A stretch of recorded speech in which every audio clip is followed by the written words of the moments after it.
She is honest. Charismatic. One, she's fucking hilarious. She is funny. She's always down for everything. Ever so loyal. And a teaspoon of ranch. She gonna tell you the truth. And it might hurt, but she gonna tell you anyway. Ask Kadi, the voice of reason.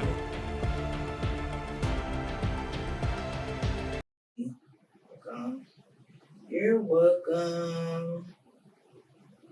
Ooh, child. Hey guys, welcome to another episode of Ask Kadi, the voice of reason. I am your host, Kadi. And I am so happy to be here with y'all at it is 10:51 p.m. And it's Thursday. I'm releasing this episode on Monday. So this is like the first episode I've recorded this season that's like close to the drop date. So I feel like a lot of the updates I'll give you guys on my life right now is more recent versus the other episodes.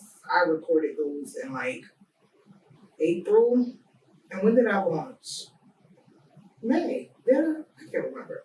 Anyway, so happy Mother's Day. Mother's Day was last Sunday. So I just want to shout out all the moms, especially the ones who are watching my show and who always watch my show. This Mother's Day was good, but it's crazy. Earlier this year, I kept saying like, oh my God, I want to go all out for Mother's Day. Like I wanted to do something, but this month period, this quarter, let's say, since January, I've just really been in a space of just like not really wanting to do too much. Like, I don't know, maybe I'm reserving my energy for the summertime because I'm going to be outside. But I just really have fell in love with just a lot of the inner work, the discipline that I've been working on with myself and really just the discipline and the consistency. And I feel like spring kind of is like the season for that, right? Really before you start like, transitioning into summer and then we just all outside. So for Mother's Day, I was very intentional about just chilling. I did not want to do too much. I got my gifts. I was happy about my gifts because it was specifically what I said I wanted. And I got my me time. So I really hope you guys, all the moms out there, enjoyed your Mother's Day. And just really took the time to honor yourself and have gratitude because the motherhood journey it's so many layers to it. And I feel like, and it's so many layers to it and everyone's experience clearly is different. But I feel like, people make things like being a parent seem so like, oh, duh, like anyone could do it. But it's such a spiritual experience. It's such a magical experience. And if you don't really sit down and reflect and like, I don't know, just sit in just the journey and reflect on the journey, you might miss out on really seeing how magical of an experience it is. Even though it can get hard, as moms, we do not have an easy job. Parents don't have an easy job. But mothers, like we, between carrying the child, giving birth, and just like the transition, all the physical transitions and the emotional transitions. So I hope you guys took this time out to really just honor yourself for that, because I think that's the biggest part about Mother's Day. So yeah, I said it's a Thursday night. I'm actually surprised that I am recording this episode right now. I had a full work day, and I kept saying all week, like, damn, I gotta record an episode. And I honestly, not that I didn't feel up to it, but I almost let everything else going on, like work mainly, drain my energy. And I'm so glad that I have reached a point in my discipline where, not just discipline, but self-love, where I make sure at the end of the day, on every day, I do something that's for me. You know what I'm saying? Like, we are in a society now that everything that we do, it helps sustain our lifestyle. It helps us keep up with society, but it doesn't really feed our soul. You know what I'm saying? And doing this podcast, honestly, I genuinely just love doing it. Like, this is me doing something that's for me. So I'm proud of myself for that. I don't know if we are going to be in this setting. The next episode, I'm not gonna jinx it, but so much great things happen. So on my close friends randomly, I was given a rant about this podcast that I listened to, Banging Actions podcast. I love the podcast. I love these podcasts too. It's so sad about their fallout, but I love both of their podcasts. But on her podcast, I forgot which episode it was, but a quote stuck out to me. She or her guest said, she said, if you're ever confused about what your next step should be, just go back to doing the last thing God told you to do. And it seems so like simple and so like spiritual. Like, what does that mean, right? So I've been sitting with that quote for the longest, and I had a moment. This week has been just like one of those weeks at work, and just one of those weeks. But I was at work, and I'm like overwhelmed to the point that sometimes you start getting stressed out at work. You're like, let me go on Indeed real quick, see what's going on. But as soon as I thought to do that, I'm like, okay, but would I find a job that's like as secure as this one that will pay me what they pay me now, and I get to work from home? Would I find a job that's not a toxic work environment? Would I still be able to like be as flexible around my daughter's schedule? All of that started to come to mind, and I literally almost went into a panic attack. And this is what I do with everything. Like, I'll have a moment, and I think a lot of us could relate to this. You'll have a moment, and immediately in that moment, you feel like you have to find a solution. But then as you start to think of solutions, the problems, the potential problems that could come about as you think about those solutions start to come about, and then you just drive yourself crazy. You feel like life is over. I almost went into that moment, and then I remembered that quote again, because I heard that quote. I watched that episode a long time ago, but that quote has stuck with me. Go back to the last thing God told you to do, right? And I was talking about this in my close friends, because first it's like, how do you know God is telling you to do something? I know a lot of times we can tell ourselves something and then just be like, God said it, and the whole time is you just trying to put words in God's mouth. So I said, and I've realized in my life that that it's God when it is. First, I always get a gut feeling. I can't explain it. You know. Like, you just know. It's like it's in your stomach. Like, I'm not a risk taker at all. I'm not spontaneous in the way that people would think I am. Like, I'm down for a good time. Am I going to just wild out and leave responsibilities and stuff? Like, I'm really big on just security and stability and everything. So my friends know, even when we go on vacation, I don't do all the extra experience. Like, I'm a just real chill person. So whenever I've done something that seems so spontaneous, it's never me. It's always that gut feeling that I get that God is telling me to do it. Even me moving to a whole other state, away from my family was a risk. And I made this move before I had a secure job. Like a job that I knew was like, I had a temp job when I moved here. So, but I just knew. But another way I feel like, it's God is that the theme continues to be repetitive in your life. Strangers will come to you and tell you the same things that same thing that I'm sure family probably been telling you all your life. Like, it will always be repeated. It will always be a theme in your life. You know what I'm saying? So that's the way of knowing. And once you know that, I said this on a close friend. The thing when God tells you to do something, He doesn't tell you the full plan. He don't say, do this because then I'm going to make sure this happens. It just be do this. It literally be like just one thing that's for certain. Like, with me moving here, it was just like, go, move. He did not tell me I would find a job. He did not tell me, go, and you're going to get a job, you're going to get a secure job out there, and it's going to be work from home, so you ain't got to worry about it. But he just told me to move, and I did that. And although it was easy for me to be obedient in that situation, in general, when God tells you to do stuff, that's usually that one thing. It doesn't mean that your world is going to adjust around it. So you're still going to be having things happen to you in your world, in the things going on around you that's going to affect you.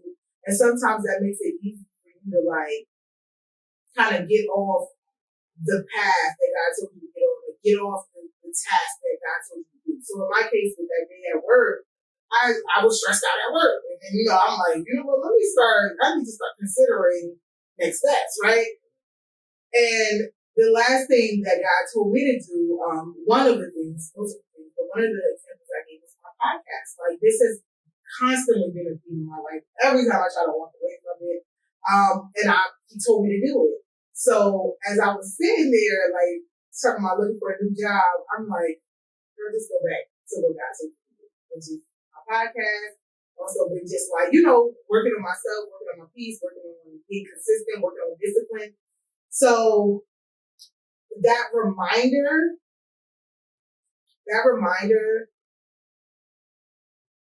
was so important in that moment, but having those reminders throughout my journey in life has saved me from being in the wrong places at the wrong time, has saved me from the wrong decisions.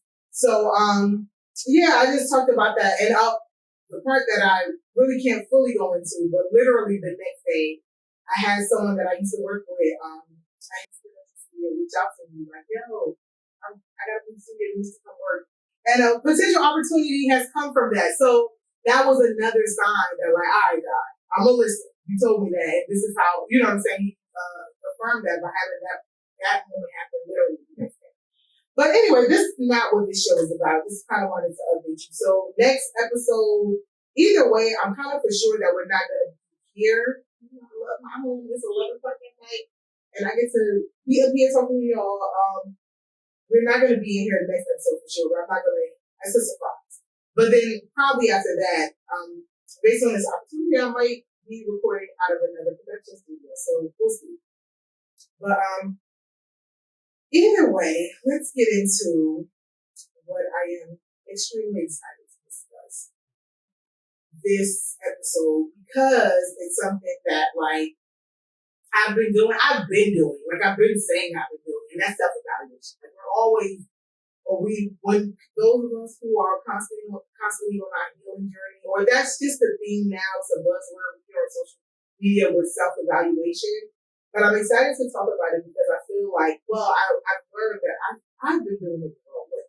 Like, I don't think, and I could bet my last dollar that we all have been self-evaluating the wrong way. Because think about when people tell you, oh, you need to self-evaluate, right? Or you need to go check yourself. You need to self-evaluate. It's usually in a moment when you either have done something bad, done something destructive, and it's like, even as a kid, when you're bad, go in the corner and think about what you did, right? This is like the idea that I feel like we've always been thrown at us about self-evaluation, when reality, what it turns into is self-criticism. And that is what I've realized I've been doing like my whole life. Or when I thought that I was sitting there reflecting and getting to know myself, what I was doing was criticizing myself, right? And that is like, I think a lot of the times where we can end up crippling ourselves in that stage of what we thought was self-evaluation, because you start to think about things that in a way that you're like judging yourself, right?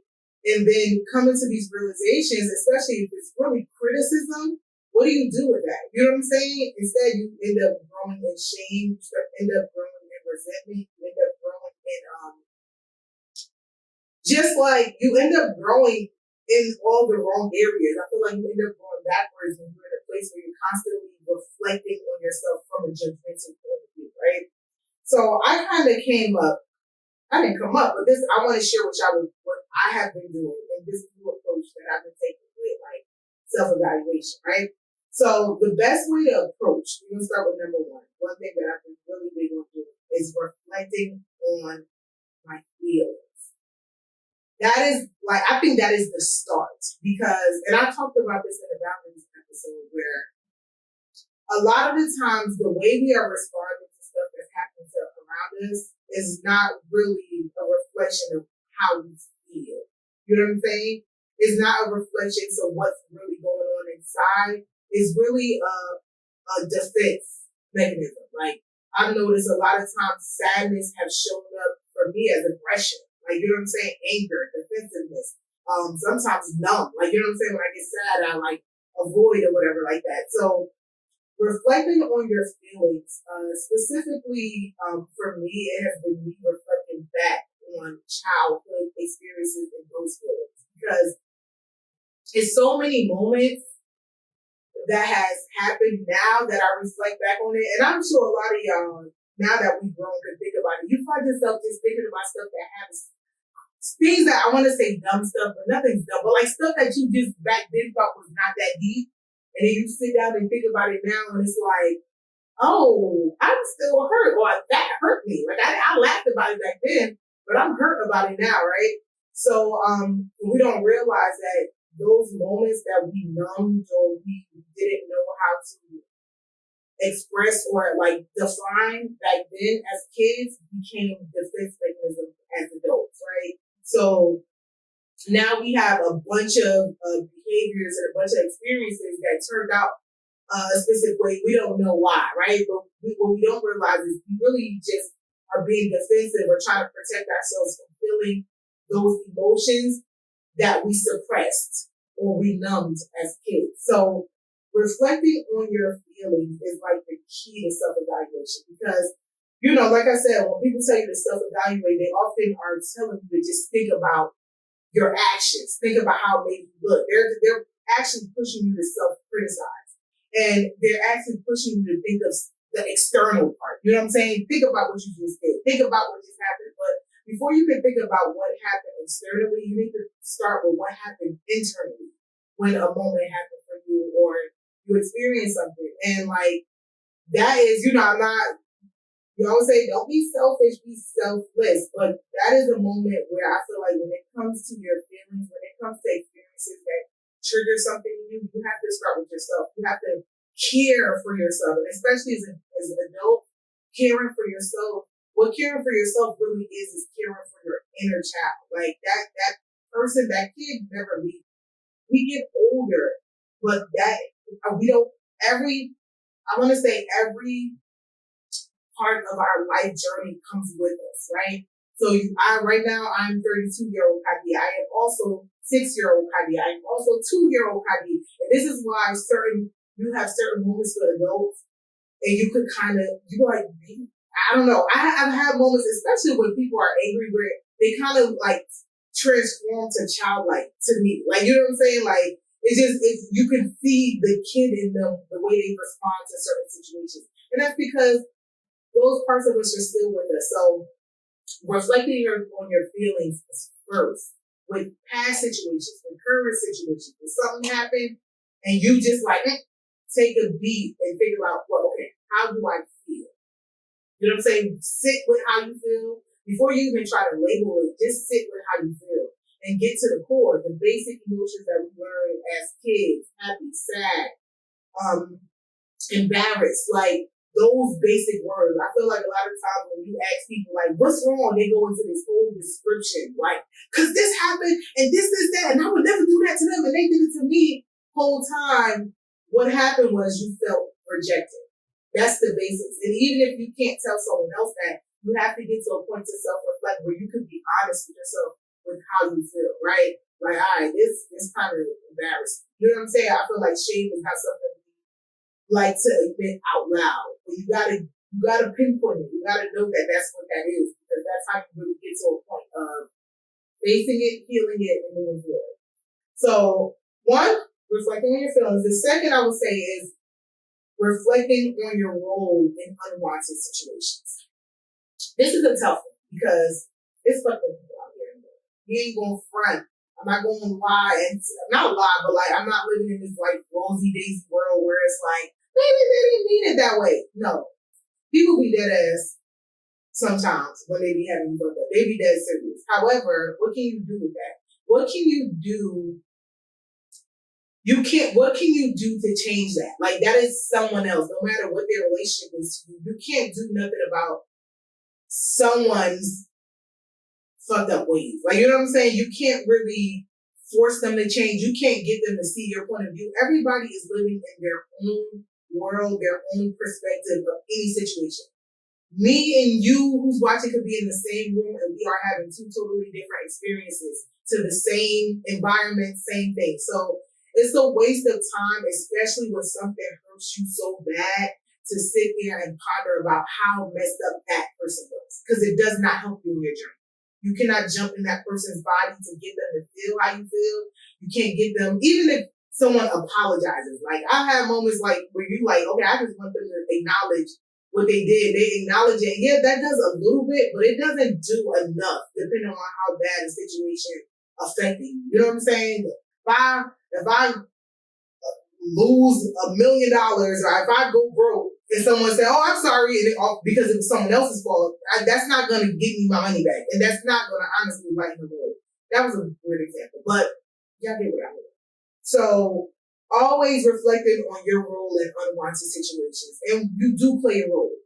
No matter what someone's fault is in the situation, you play a role. You always play a role because it takes two to create an experience. It takes two. If you experienced it, that means you played a role, right? So a lot of times what we don't realize is that we put ourselves in situations because we feel, one, we don't think of that. It's not that we're thinking about, oh, this is going to happen, but I'm going to still put myself in it. It's other factors of roles that we think we're supposed to play in people's lives that get us there.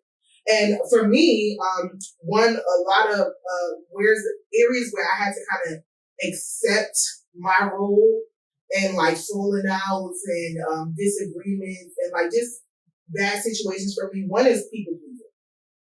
And I know a lot of people like to say, I got a big car. Like, I got a big car and I just love people. Is that really what it is? Because for real, it's people pleasing. And people pleasing is a way to feel accepted. You might not realize that you're a people pleaser. It might not be, random people on the road that you just like kissing their ass, and it don't always look like what we think people pleasing look like. I don't kiss no ass. Sometimes it's doing things to avoid rejection. Like, how many times have you avoided saying something because you think that person will get upset with you, or you think that person will leave you, or you think that person won't continue to show up for you in the way that you need them to show up? That's people pleasing. That is a form of doing things to keep people in your life. And a lot of times we associate how much we show up for people because of the title they have in our life. And we think the title that they have in our life is what justify how far you go out for them, or how much you inconvenience yourself for them. In reality, you're just a people pleaser. It's not because this has been my bestie for X amount of years. It's not because this is my boyfriend or my girlfriend, or this is my husband or my wife. When something is truly inconveniencing you and something that you truly don't want to do, but you're doing it solely for the fact that you feel like this is what keeps the person in your life, this is what keeps them happy. And I feel like if I'm not making them happy in this way by doing this, they're going to reject me. They're not going to want me. They're not, So it's crazy because you could be doing that and not even realize that is the thinking behind the people pleasing. You know what I'm saying? We think like, oh, I'm not worried about nobody leaving me, but it's like, have you ever been in a position to have to hurt somebody's feelings that you love? It's scary. It's scary because we might say, oh, I don't want to hurt their feelings, but at the cost of your own, yeah, you're just afraid for them to leave. Because if you want to pay the price of your own feelings just to kind of not hurt theirs, it's not really love. It's self-hate. So yeah, that's something to think of. Another thing for me, which I've really been truly practicing the past few years of my life, is getting out of my savior complex. Trying to save everybody. It sounds good. And when people say that, I don't know if they be thinking that's an ego boost, but what I've realized is when people get in that savior complex mode, or when you're in that savior complex mode, it's really to distract you from how much you're not a savior to yourself and how much you're avoiding responsibilities, right? So, a lot of times you hear, and I've been a victim, just like, I like always want to make sure everybody good around me. I always gotta be. I've noticed that people who say stuff like that all the time usually have the most chaotic lives for themselves, or usually are like so far from reaching the things that they want for themselves. It's usually the people who are genuinely not happy with just the direction that their life is going, or haven't been tackling the things that they've always wanted to tackle, whether it be career, whether it be in their personal life, whether it be anything, right? And that usually, that savior complex is an addiction, because it's like you have this desire, you have this energy to complete something, right? I think we all have that in life. We have this energy as humans to just want to do something. Like, we all want to have a purpose, whatever that means, right? But a lot of times confidence, or insecurities, self-doubt, these things, these external factors that kind of come about after certain experiences you might have in life take over, and they could kind of cripple you to tackle those things for yourself. But you still have that energy there as a human. So what we do is, rather than build up the confidence to put all that energy into the things that we want to do, we find an outlet to put it on.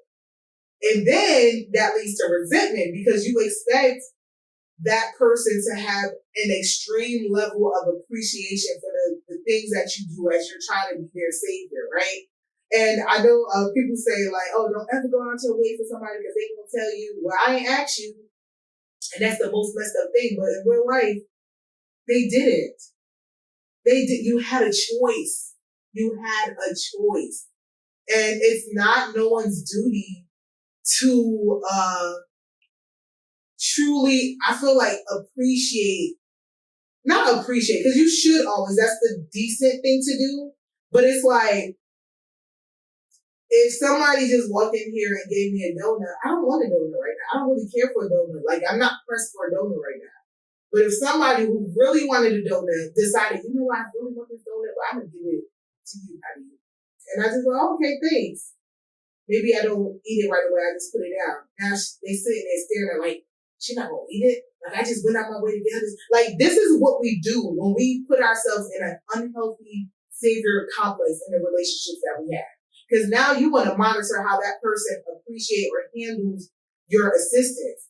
And it's like, when you give, it's almost like when they say, when you give to a homeless person, mind your business on what they about to do. You know, they like, oh, don't get to that crackhead, you about to use drugs. It don't matter what he's doing. I'm just doing my good deed. That's how you should be giving.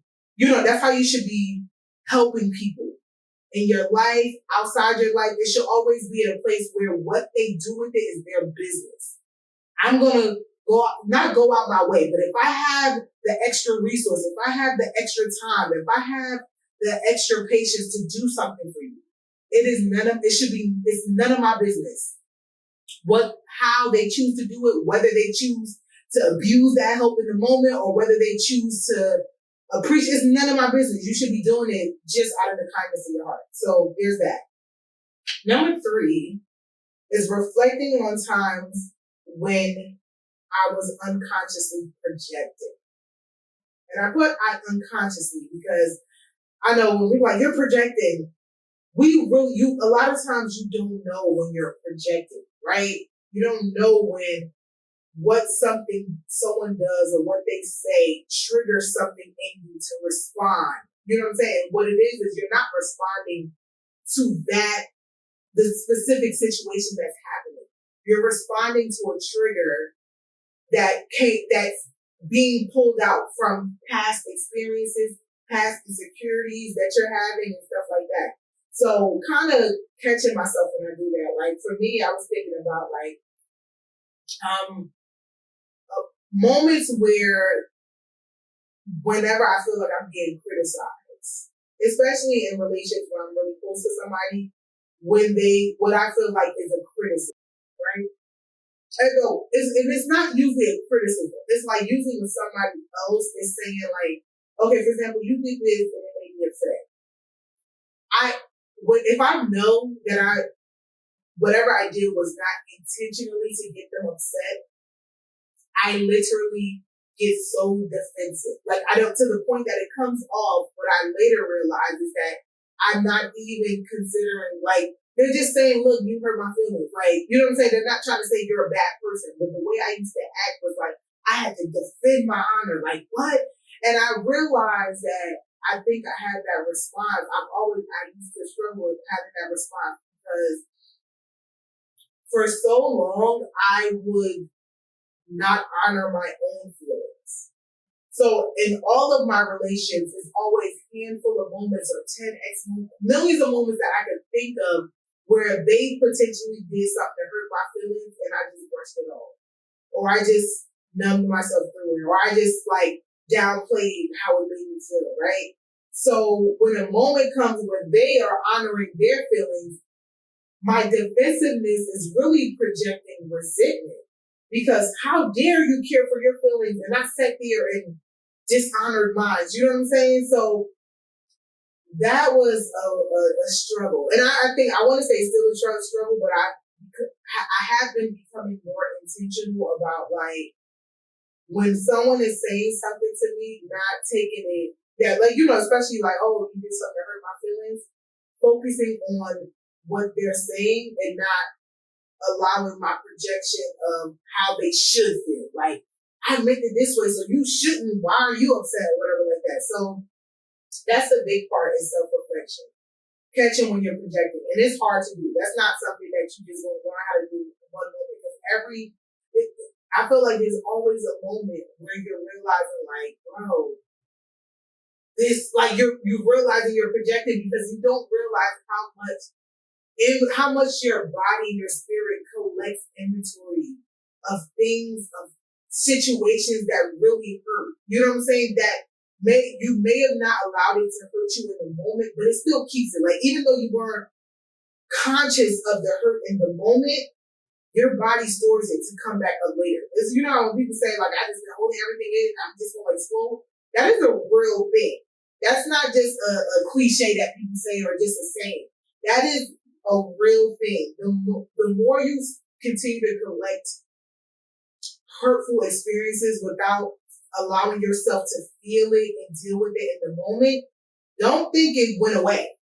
This is why there's this rush of therapy amongst us. There's this rush of like, this stuff, like people doing all this healing work now. It's not even because anything is happening in their life now. It's really from shit that happened in the past that is just coming up. And it's things that are so small, like just argument or someone took a toy away from you when you were in 5th grade. I have a story like that. I think I talked about it in my boundaries episode. But yeah, so these things will come up later down the line. So the projection is a matter of catching yourself when you're in the midst or even after, while you're reflecting like, all right, is this what they really meant, or was I just kind of projecting onto them? You know what I'm saying? Or listening from my broken, unhealed space and not from what's really happening. The fourth and final thing is reflecting on your role and value in your community. Okay, because I know a lot of self-reflection is always about the negative, the hurtful, the downside or the negative emotions you might get out of situations. But it's also important to reflect on your values, your blessings, the achievements you had throughout life. But more importantly, your value, right? So I did this thing. I think I saw this clip that made me do it. Like that every person should only have 3 core values. Like you can have a whole list of things you value. I value family. I value peace. You can value as many things as you want, but you should only have 3 core values that you must make sure that every aspect of your life entails. Otherwise, you will have that feeling that we get when we're like, I just feel like I'm aimlessly going through life. I feel like I have no purpose. We confuse that to me, as a career thing. Like, oh, I just need to get rich. Like, I need to figure out whatever my passion is creative-wise so I can make money off of it. That feeling of lack of purpose is usually just you not operating in the things that's valuable to you, right? Think about it. Like, a lot of times the main thing I started this episode talking about, like, just being stressed out at my job. But let me lose that job, or let me be jobless at one point and not have a roof over my head. I would be distraught.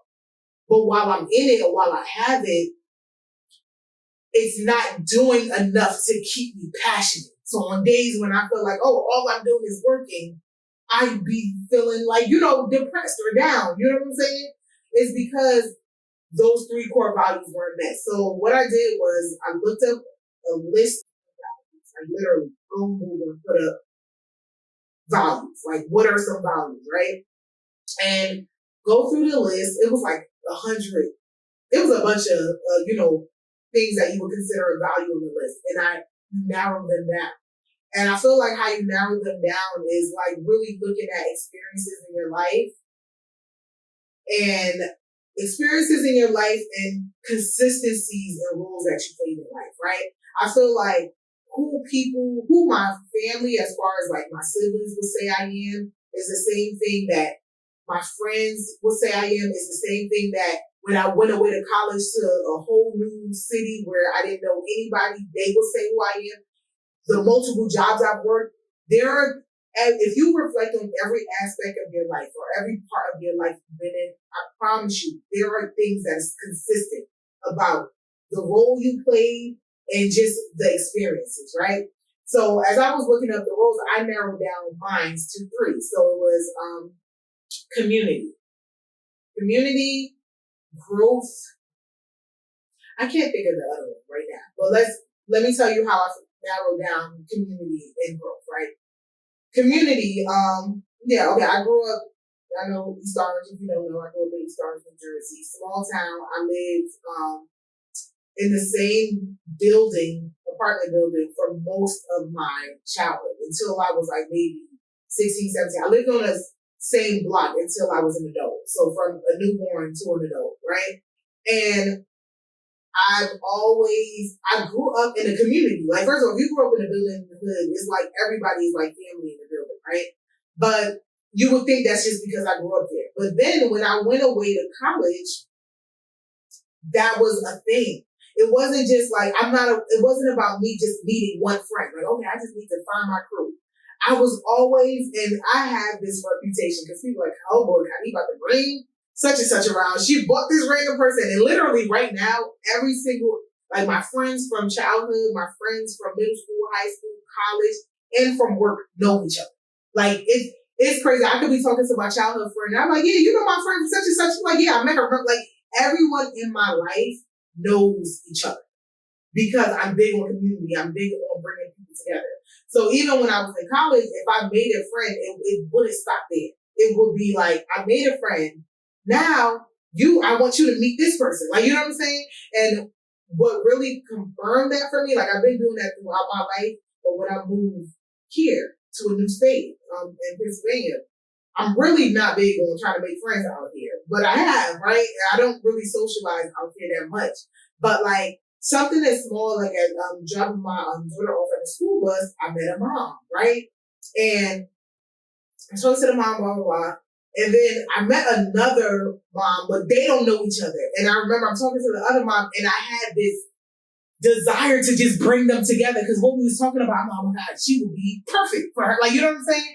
And it was a point in time and like, I think like when I was younger, I felt like someone shamed me about that because not shamed me, but like, they're like, sometimes people don't be liking other people. Like, this will happen to me a lot. Like, I bring her around. I don't like her energy, right? So I started to get this reputation. Like, when somebody invited me somewhere, they had to tell me, don't bring nobody else. Like, you know what I'm saying? And it used to make me feel like, wait, what's I do wrong? Like, you know what I'm saying? Like, it made me feel like, I don't know, I was like, just overstepping boundaries by doing that. But it wasn't until I looked at that list of values because community is extremely important to me. Like it's important no matter where I go, not for me, but to create one. Not just to hover around me, but to create community for other people. You know what I'm saying? So that was that. And growth was another one.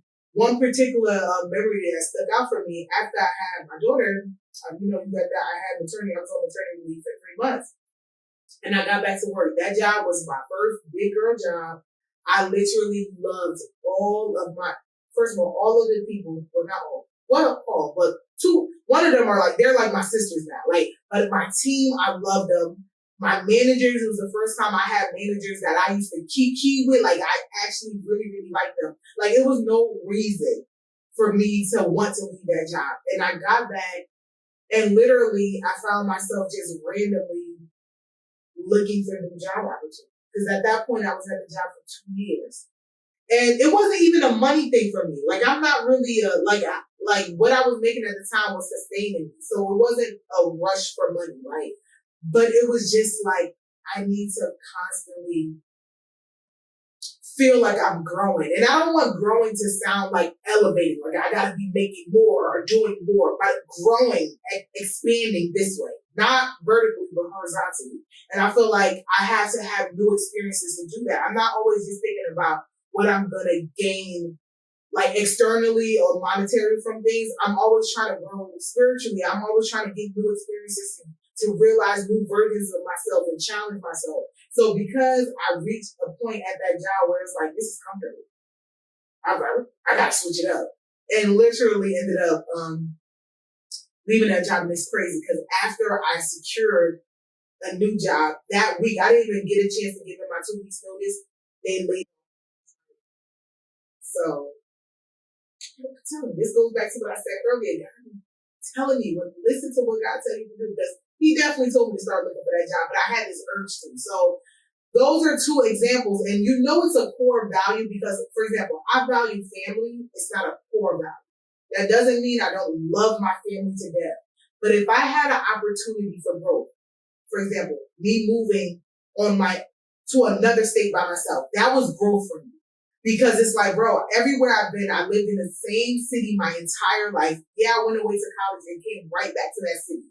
So I wanted to grow spiritually. I wanted to have a new experience. I wanted to know this version of Patty that lived in another state. And I used to say that to people all the time. When I was working in New York, half of, the people in New York, they're from out of state. You know what I'm saying? Like the ones that work in corporate, they moved from my team, actually my entire team have relocated from DC. So I was like, I've always wanted to do that just to really see what that version of me is like. Like, you know what I'm saying? You can't really say you are who you say you are if you have not put yourself in new environments to test that theory. You know what I'm saying? To test the theory that you have of who you think you are or whatever.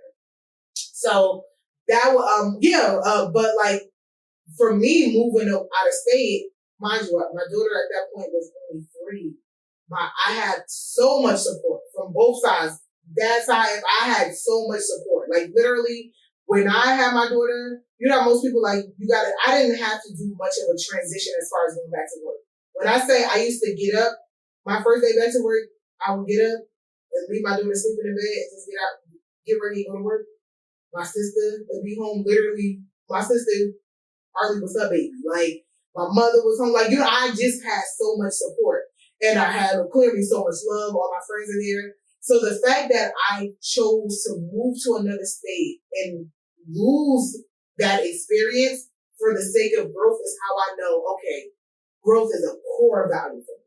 So this is when y'all do this, I want y'all to do this, and I would love for y'all to comment on the whether on YouTube, on the subscription, what values you guys come up with. But yeah, that's how you'll know if you have moments to jeopardize other values, that things that you value, but it's probably not up there with that, and you took that leap. That's how you know it's a core value.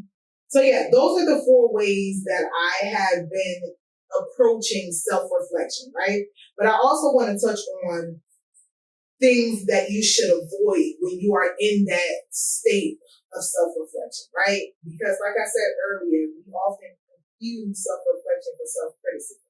And there's so many ways that when you're in the midst of self-reflecting, when you're in that midst of thinking about yourself, that can kind of gear you the wrong way. It can turn into self-criticism. So one is labeling yourself, right? Straying away from I am and starting with I feel, right? So it's like, for example, the example I gave where it's like, I get defensive. I think I said that. I was defensive. I would get defensive, right? When people would criticize me. You'll hear people say when they realize that about themselves, then they'll start telling people, yeah, I'm just a defensive person. Yeah, I'm defensive. Yeah, I get like it. When people criticize me, I'm a defensive person. Once you start to label yourself, you are putting yourself in that box. You are tattooing that restriction onto you. So you're not even giving yourself a chance to heal that or to remove that from your life. You know what I'm saying? So oftentimes it's like when we're self-reflecting, we realize something, right? Like, okay, I realize that I like to put people before me. That's just how I am. No, you realize that you would do that, or I will feel the need to put people before me because I fear rejection, but understand that that doesn't have to be a reality now. You know what I'm saying? Understanding the why does not mean it is your now. The why is one part of self-reflection, and then getting the why to then be like, okay, conscious. Because the thing about the need for self-reflection is we're always on autopilot and we don't realize it. This is why people get so addicted to taking trips and doing spontaneous stuff. It's to get yourself out of autopilot. When you go to a new city or a new state or a new country, all those senses that are constantly on autopilot because you're in a surrounding that's so familiar, they get off autopilot and they get heightened. And it's a good feeling. You know what I'm saying? It's almost, I don't do roller coasters, but I would feel like it's almost like getting on a roller coaster. It feels like new and exciting. You know what I'm saying? So, yeah, that's why, when it comes to getting yourself off of autopilot, right? You have to when you have these realizations, it helps you become conscious of, oh shit, I was doing this because I fear rejection, or I was doing this because, you know what I'm saying, X, Y, Z, right?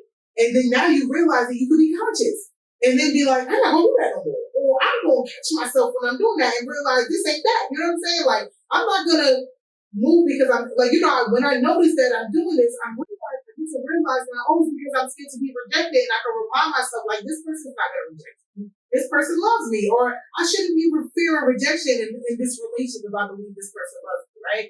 So that's one important thing. The other thing is harboring over the worst parts that you discover, right?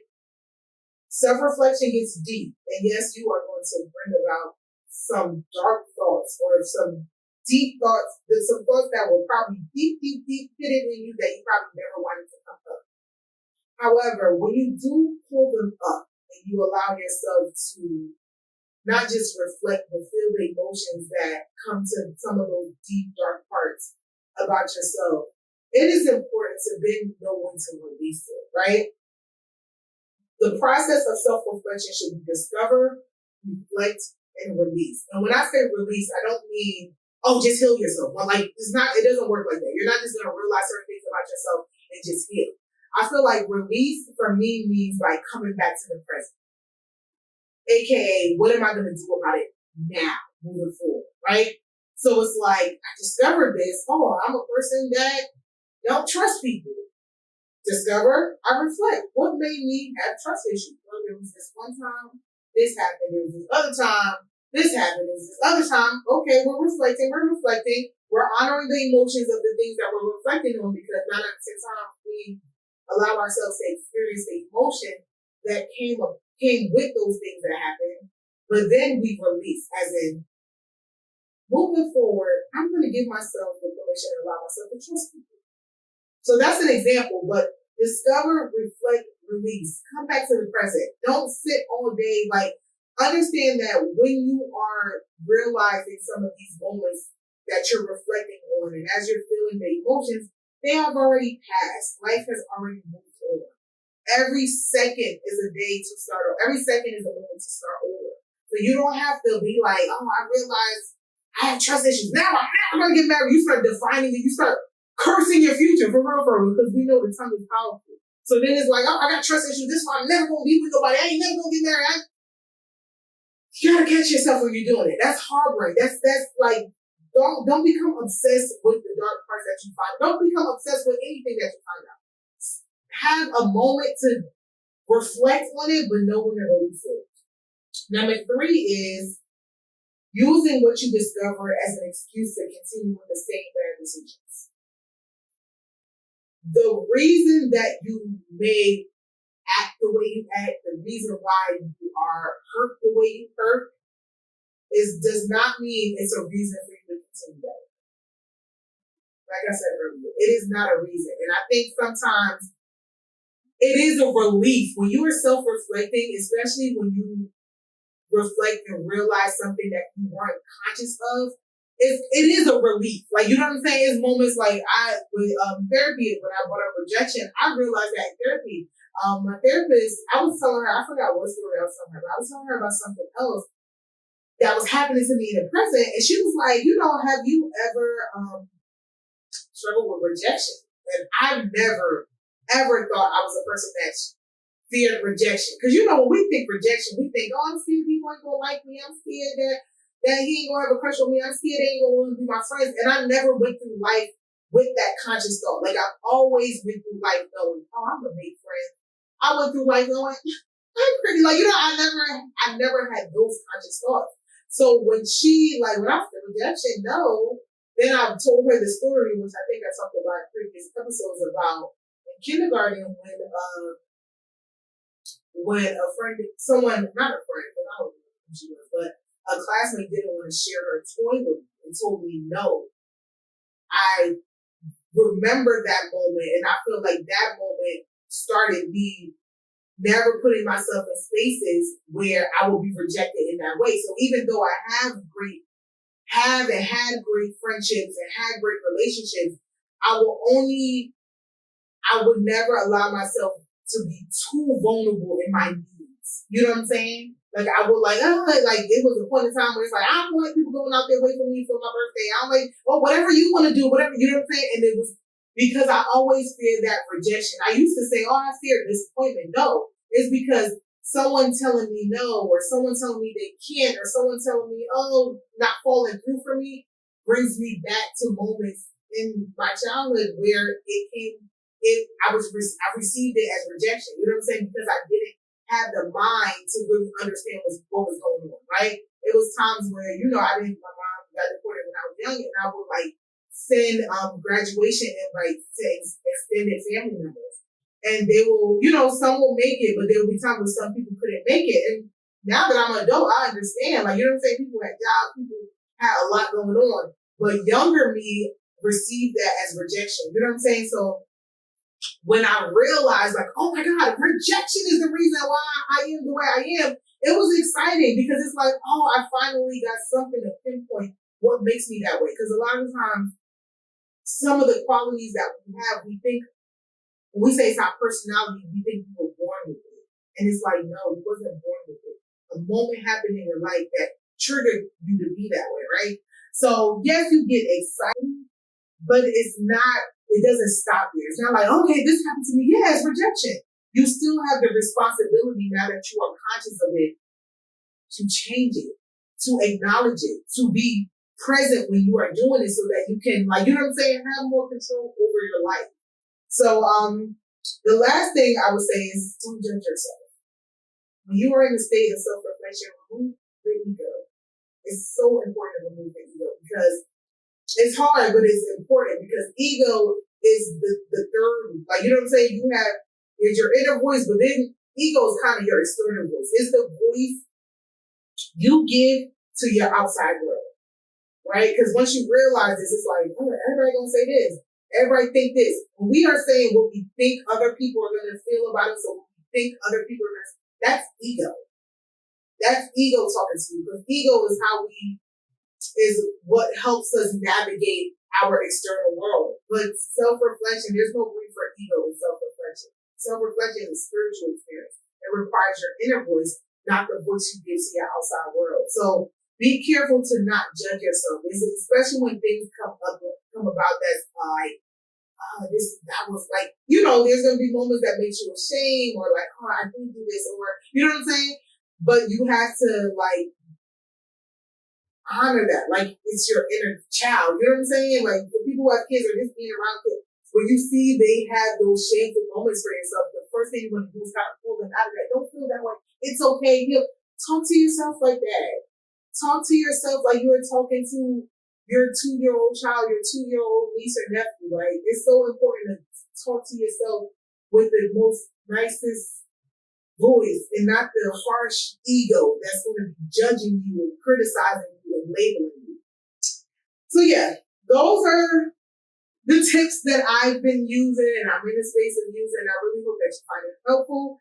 Now I want to take it over to my favorite part of the segment, which is you guys who send me videos on advice that you want on this topic. So let's get into it. Hey, Kadi, what's up? Long time listener, first time caller. But nah, seriously, it's your boy Neef. Quick question. I want to get your opinion on a subject, right? Tell me if I was wrong. Tell me if I wasn't wrong. So here's the situation.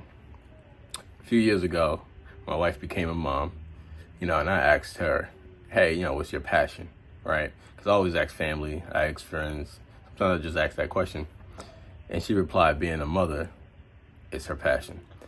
And I said, that's not a passion, right? Because that wasn't the answer that I was looking for. I was looking for something more like a hobby, a business plan, an idea, something like that. And I didn't want her to lose herself, right? Becoming a parent. So that definitely wasn't the answer I was looking for. And the point of me bringing it up was so that way she had other hobbies and activities and her brain wasn't just wrapped around being, a parent. But I think looking back on it, I was definitely wrong. But you tell me, was I even wrong for saying that being a mom isn't a passion? So tell me what you think. You was dead ass wrong. First of all, I love me. We actually went to college together, and I know his wife. She is a great friend of mine, and we were like sweet mates. Like this, and because I know them personally, I can really touch on this a little bit deeper. I don't want to say you're wrong, but the fact that you said you felt guilty, that's a form of self-reflection. You know you were wrong. I can't judge on whether you're wrong or right, but I will say this. When we have to really be careful with how we project onto people, especially the people that we love and that are in our life, because y'all know my favorite quote, eyes see everything but themselves. And a lot of times we are the eyes for the people in our lives on how they view themselves, right? And when I say projection, you telling her, first of all, I know his wife, right? So one, I always say a passion is not necessarily a specific role, whether a job role or even a role like a relationship role, whether you're a mom, a wife, or a husband. That's not a passion, right? However, his wife, right, we were suite mates, meaning it was 6 of us in that suite. First of all, before we even moved in the suite, she was sending us pictures like, look what I got for the bathroom. Look at the rug I got. And sometimes it'll be times like after a wild party night, you would wake up to her baking cookies. She would I think they would have cleaners come in the bathroom to clean, maybe twice a week. She will be cleaning in between the cleaners. Like she did so many things that are so connected to, I feel like, what it is to be a mom now. So when I say, although I don't agree that her passion is being a mom, I feel like you telling her that her being a mom is not a passion is really you projecting what you perceive is a passion for you. You know what I'm saying? Rather than helping her navigate and realize, no, the title isn't motherhood, but you like to support people.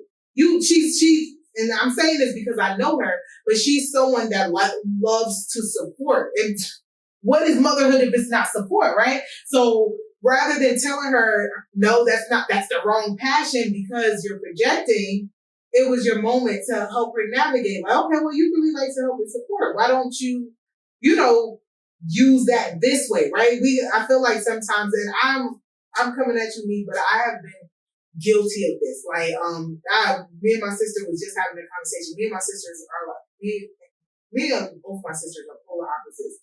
But my older sister is like the complete opposite of me. And it's also why I love her, which I'm sure is, we don't realize we always end up connecting more with the people that are the opposite to us. I know Neef, and Neef is like, we are similar, we're Sagittarius. We're the ones that are out there adventurous, doing wild stuff.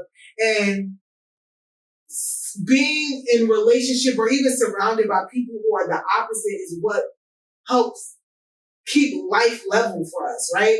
But a lot of the times, because we, everyone honor what is important to them, oftentimes you can project as if those who are the opposite are doing something wrong or doing something bad or doing something, you know what I'm saying? I was just talking to my sister before I recorded this podcast that she started this overnight job. And she called me like, I'm sorry, I don't think I'm going to be able to keep up with this job. Like, I don't think it's like my sleep schedule and just like how much it's been taking a toll on her. And it was so hard for me to like, cause my sister is like that. Like, I feel like I am like a person that just thugged through anything. I thugged through discomfort. I thugged through my feelings. Like, I thugged through a lot. My sister is super vulnerable. She's super expressive. If something makes her sad, she's going to talk about it. If someone hurts her feelings, like, she wear her heart on her sleeve. So a lot of times when she's showing moments of that, I project by coming off as if what she's doing is wrong, solely because I am the opposite, right? So that's what I mean by projecting. And it is important. It's important that we be responsible with what we do with our perspective of the people that we love in their life, because it is so easy, especially the people we love. A part of loving someone is that you hold their perspective of you on a high standard, right? So you could end up tricking people out their purpose by giving them the wrong reflection of themselves, right? So first, it takes self-reflection, one, to sit with yourself before you give anyone you love your perspective of their views of life. Like, you have to self-reflect. Like, which part is just me thinking from a space of this what I would do, and what part of it is me telling them because this is what they need to hear. So I'm glad that you were able to point out that you were wrong, but it's not like you were wrong, like you were being a bad person. It was just that her saying that her passion is being a mom was an opportunity for you to help her navigate that. Because, yeah, I agree with you where being a mom is not a purpose, but it's because she finds so much joy in the things that motherhood allows her to do, which is support her kids, be organized and be creative. And because I know his wife, like I said, this is stuff that she did in college before she had kids. Like, I'm talking about after a drunken night, waking up baking cookies.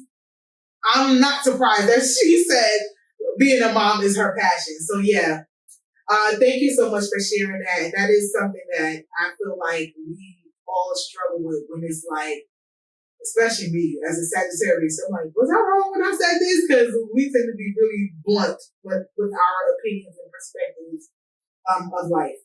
Let's get into the next video. Hey, what's up, Cuddy? I need you to give me some good advice because I need you to tell me if I was wrong.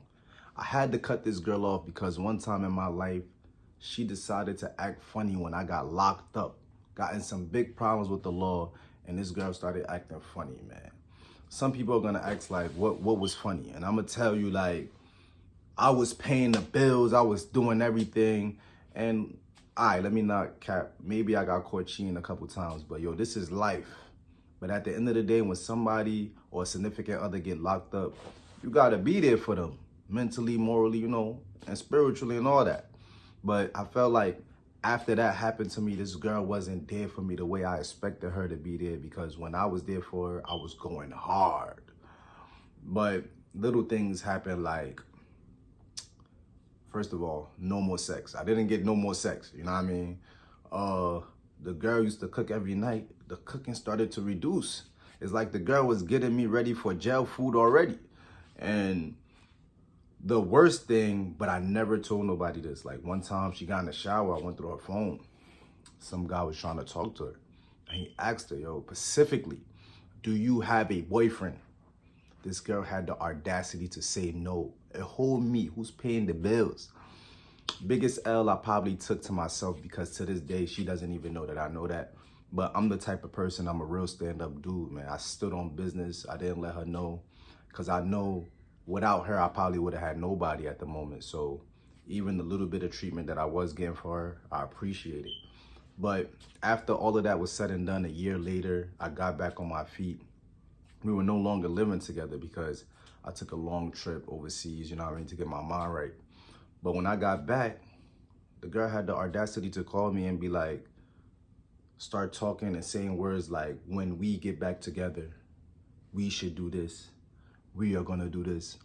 And I had to automatically stop in her tracks and tell her like, baby, I don't speak French. I don't like this word we that you're talking about, you know what I mean? It's not beneficial to me right now. But I really love your friendship, and I feel like we should learn how to be friends before we get back to that level again, you know what I mean? She started crying. I started realizing that there is a such thing as crocodile's tears, because if you can cry that much at that moment, why didn't you cry when I was in my situation? But nevertheless, Kadi, I need your help to let me know if I was right or wrong. Or should I have cut this girl off sooner? Or why did I wait that long? You know what I mean? I need your help right now. Come on, sis. Yo, I am cracking up. First of all, I like how you like to skim past maybe I got caught cheating a couple times, because hold up, we gonna start there. The thing is, especially in relationships, romantic relationships, but any kind of relationship, is you cannot assume that the other person holds the same, like the way you value certain things, they hold that same measure, right? So how you quickly try to skim past, I got caught cheating a couple times, but I paid all the bills, right? So to you, by you saying that, it shows that you value someone supporting you, someone showing up for you more than being faithful, being loyal to someone. Not judging you on that, but she may not have valued the same thing. Like, she may not have that same value system. She could have been more like, I want a faithful person, versus someone paying my bills might not hold that much weight for me as someone I know is being loyal to me, right? And that doesn't make either of you right or wrong. It's just, when we are getting into relationships, these are the things that we don't really learn. One, about ourselves, about what we value most. And then we also don't really take the time to learn about the person you're in a relationship with until some shit go down. And in your case, some shit go down because you get locked up. Her not showing up the way you needed her to show up when you locked up also shows how much you value support. And this is why it was nothing for you to pay her bills. It was a struggle for you to stay faithful, but it was nothing for you to pay your bills, because like I mentioned earlier in this video, when you value something, that is your core. It shows up in every aspect of your life, right? I'm sure, I know him. He is a very supportive person. Support his friends, always showing up to events and stuff like that. So support is a big thing for you, right? And you had, I think, I don't want to say you're wrong, but how you ended up with this experience is that you didn't go into that relationship with that in mind, that you needed to see that in this person before you jumped into the relationship, right? And probably same for her, right? Because the thing is, even though you might not hold something to a high value, it still feels good, right? It feels good for, okay, well, he paying my bills, but it doesn't mean that I'm going to honor you and honor the relationship in a certain way just because I like this thing. It doesn't mean that I'm going to be able to avoid the discomfort or how I get turned off or how I get hurt when you are not doing the things that I value. You know what I'm saying? So I'm sure her being there, she enjoyed it. Of course she's going to enjoy you paying. Who's not going to enjoy you paying their bills? But when she wasn't getting the things that I'm sure she valued, which was probably unfaithfulness, right? It had her be like, the bills ain't gonna be enough to keep me to keep the best parts of me, right? To get the best version of me. So that is where the right and wrong comes in. Not for either of you, but both of y'all are wrong because y'all were in the wrong situation. But for you, this comes with self-reflection. How we play the role. I don't know her. She's not here to say her side. So I don't want to pick at you, but this is a moment for you to just sit. That was a moment for you to sit with yourself and think, how did I get to this situation? How do I pick up the relationship? How do I choose the relationships I decide to be in? Right? If you are in a relationship or you've been in a relationship that gave you or put you in experiences that you know you wouldn't put that other person in, or things that you don't value, like, you know, that you got, you know what I'm saying? Just like, I feel like I'm jumping on my words, but like how you say she ain't showed up for you the way you showed up for her this whole time, that's because that's what you expect from people.